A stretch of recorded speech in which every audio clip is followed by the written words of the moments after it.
പെട്ടെന്നൊരു മാമ്പഴ പുളിശ്ശേരി ഉണ്ടാക്കിയാലോ. അപ്പോൾ നമുക്ക് ആവശ്യമായിട്ടുള്ള മാങ്ങ എടുക്കുക.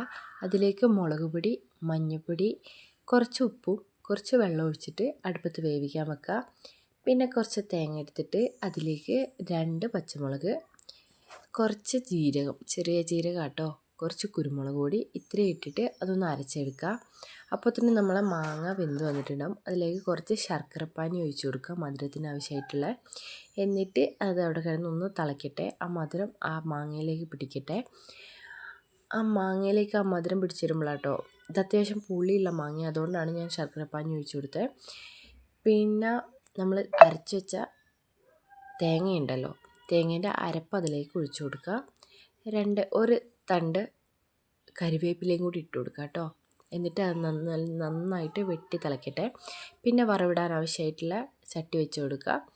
അതിലേക്ക് കുറച്ച് വെളിച്ചെണ്ണ, കുറച്ച് കടുക് ഇട്ട് കൊടുക്കുക. ആ കടുക് ഒന്ന് പൊട്ടി തീരുമ്പോൾ അതിലേക്ക് കുറച്ച് ഉലുവ ഇട്ട് കൊടുക്കുക.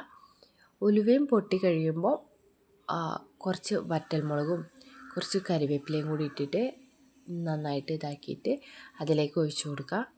നമ്മൾ ആ മാങ്ങ തിളയ്ക്കുന്നതിലേക്ക് ഒഴിച്ചു കൊടുക്കുക കേട്ടോ. അപ്പോൾ അത്രയേ ഉള്ളൂ, സിമ്പിളായിട്ടുള്ള റെസിപ്പിയാണ്. എല്ലാവരും ഒന്ന് ട്രൈ ചെയ്ത് നോക്കിയിട്ട് അഭിപ്രായം പറയണേ.